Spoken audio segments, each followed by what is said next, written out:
Okay, let's transition to Social Security. Matt's favorite topic.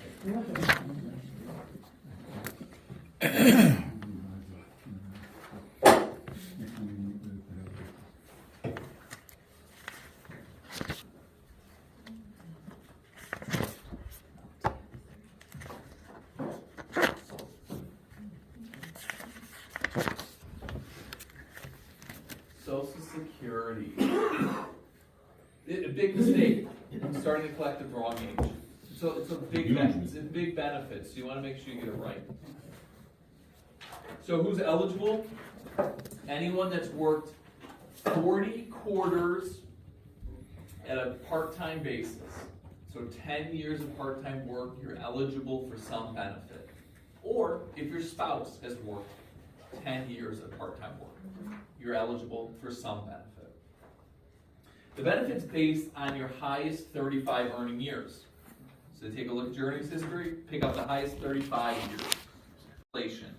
So if you earned $85,000 a year in 1985, that's worth a heck of a lot more than you earning $100,000 a year today, right? Because inflation's so much higher. So it is based on inflation. Any earnings you earn over the annual maximum don't count towards your benefit. So last year, the annual maximum was $168,000. So if you earned $175,000, that's all well and nice, but you only get credit for $168,000 of earnings. In the same token, you're not paying Social Security tax once you exceed that year's limit. So if you make $200,000 a year, you only pay Social Security tax on $168,000. The next $32,000, you don't pay Social Security tax when you have your payroll taxes. So if you have $1 million a year salary, that's how much you can contribute this. You can only contribute as much Social Security tax as that max allows you to contribute. But still, even if you're that $1 million salary earner, but you're still going to collect a Social Security check later on down the line. Yeah. And it's going to be equal to someone that makes $168,000 a year. Gotcha. Okay. Yep. So they cap the amount of taxes you pay, and then they cap your benefit. Okay. The longer you work, you can replace lower earning years with higher earning years. They're looking for the highest 35 earning years. You made a comment initially, like your salary 35 years ago, but it's adjusted for inflation as to what it would equal today in a present value? Yeah. Okay. Yeah. You just look at like a inflation table over 30 years to see what that annual inflation You know, a good way, I don't really know how they figure it out, but a good way intuitively to know whether it was a good value or not is you can look at what the maximum amount was for that particular year. So let's say 1985, the maximum amount was $50,000. Yeah.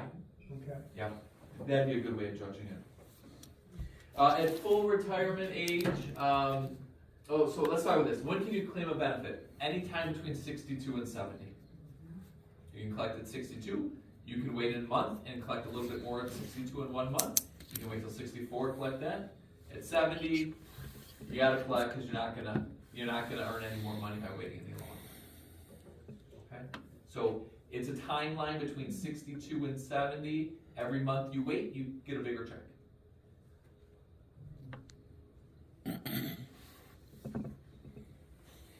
If you're born in 1960 or later and you collect at 62, you're only getting 70% of your benefit because you're collecting early.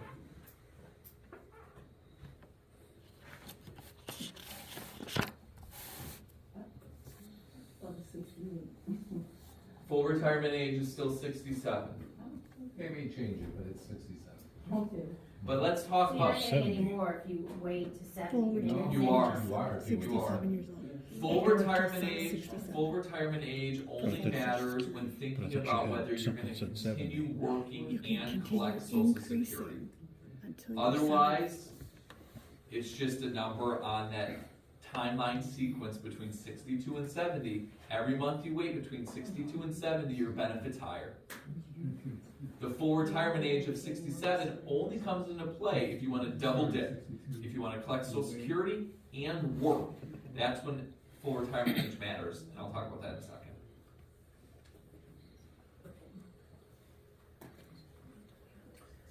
You can get your benefit estimate by going to ssa.gov, and then they mail you a copy every 5 years now. Real cost cutting, they went from every year to every 5 years. I remember getting it when I was like 25. Yeah. It's like, what's the point? I mean, that's just wasting money. Yeah. What was that website again? ssa.gov. Thanks. It's in the book. Yep. I didn't see it, sorry. Oh, there it is. Got it. So, if you're a non-working spouse or a limited working spouse, you get the greater of 50% of your spouse's benefit, or your benefit if it's higher than 50%. So, Jay and I are married, his benefit's $3,000 a month, mine's $1,000, mine gets bumped up to $1,500, 50% of his benefit.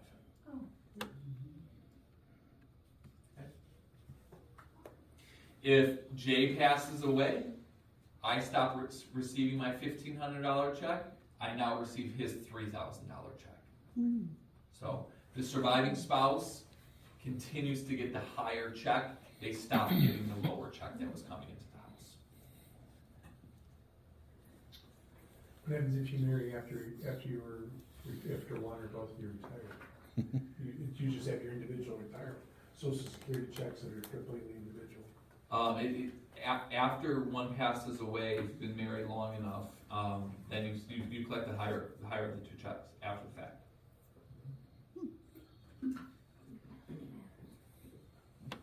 So, again, if you start collecting early, you get a 30% reduction when comparing to age 67. So you have to be concerned about that. But let's talk a little bit about that full retirement age and double dipping. This is on page, gosh, I can't even read it from here, on page 8. So let's say you want to continue working and collect Social Security. If you start collecting Social Security at 62, and you earn over $22,000 a year from your employer, they're going to reduce your Social Security benefit by $1 for every $2 you earn over $22,000. So double dipping there doesn't make a lot of sense. Basically. For that year or For that year. It's not for life. No, They just reduce it for that year. 60. But once you reach full retirement age, so 67, you can collect Social Security and earn as much money as you'd like, and they're not going to reduce your Social Security benefit. That's where this full retirement age thing comes into play, is double dipping, working and collecting. See? Working and collecting. See? Okay. Where did they come up with the 22, that 320? I mean, because everybody has a different, their different amounts of Social Security for people even if they retire at 62, right? So Yeah, is that just, I don't know. some formula? Okay. I don't know. So, Okay. Congressman, Some fighting over it. I congressman. don't know. Okay, got it. Is Social Security taxable? Is it considered taxable income when you receive it? Yeah. Most of the time it is, yes. So on page 9, it shows you the table in which they determine how much of it is taxable. Up to 85% of it can be considered income and taxable. So 15% is on the house. They're not going to tax you on 15% of it. But up to 85% of it can be considered income and taxable. It's based on your other income sources. So if you're married and you earn over $44,000 a year in retirement, 85% of your Social Security is going to be considered income and then taxable. The worst part is they count half of your Social Security for the others. in coming up with this $44,000 number. Nice. So in Jay and I's case, if he's got 3,000 Social Security, I have 1,000, that's 4,000 a year in Social Security benefits, 48,000 a year in combined benefits. 24,000 they're going to count towards this 44. That leaves us only another $20,000 of income we can have. before we get into that 85% bracket. So, inherited mom and dad's IRA, required to do a distribution, now we're there. Pension, now we're there. R&Ds of our own accounts, now we're there. Distribution, to Jeez. buy a boat, for groceries, now we're there. For most people, especially if you're married, this is a really low bogey. Most people, Social Security is 85% considered income and taxable. Yes. You said married income, is that joint married income? Yep. Joint income, Yep. It's a low number. They haven't moved that number in a long time. wow. President Trump's talked about this. We've heard nothing about it since the campaign trail. We were hoping that these amounts were going to be raised and less Social Security was going to be taxed. That doesn't seem to be in the cards, but we'll see. It'd be nice if those numbers were at least raised up. Right. While Social Security was taxed. Right.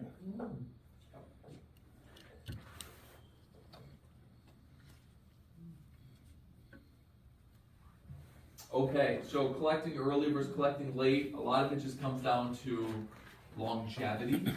Okay, the longer you think you're gonna live, the more sense it makes to wait to collect. The break-even point is about 81, 82. So if you expect to live past that, based on your health and your family genes, waiting to collect is gonna be beneficial.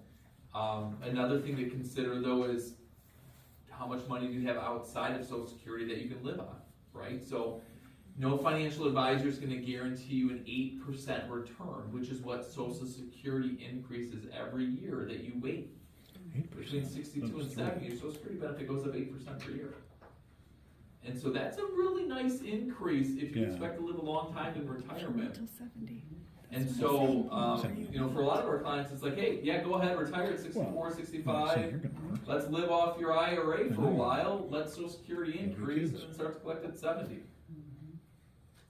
If you think you have a fighting chance to make it to 81, 82. That's the key. You gotta make it to 81. Gotta make it. So, will Social Security be there for you? But there's no benefits to wait to 71, 72. So. No. No, Seven. no benefits beyond. Yes, it will be. For me, we'll see. It'll be there for you, you just gotta. Yeah, there will be changes. So right now your full retirement age is 67. You can collect as early as 62. I'm sure they'll change that to I can collect as early as 65. Full retirement 70. Right? They're going to have to shift it older. They're going to have to collect more taxes. Right? So right now only the first 168,000 of income is taxable. They're going to have to bump that up. More money's going to have to go into the system, and it's going to have to come out at a later age. Okay, I don't know, I saw something that was 21% by 2035, they said in order to, sustain this, Yeah. that if, Social Security benefits could be cut by that much? That's where he's at right It was never meant to be what it is. Right. When Social Security Exactly. started, you started collecting at age 65, but your life expectancy was age 60. Yeah. So I mean, the odds were not with you. So there was no early collecting, there was no disability collecting, there was no. It's morphed into something that it was never meant to be. Yeah, and now with people living to 100 plus years old, they start collecting at 65 and they were collecting for 35 years. That's a big drain on the People didn't system. pay into it. Yeah, and so there needs to be some structural changes. But we're not, when people come to us and say, well, should I collect early because it's gonna go away? No, that's not a reason to collect early. It would be Never thought of that suicide for a politician to change Social Security for the people who are very close to it. We'd be throwing garbage in the streets like in France. Oh, they'd be going crazy. People would be going crazy, yeah. I just want to break even. Okay, so next week, we're gonna talk a lot about investments, so stocks, bonds,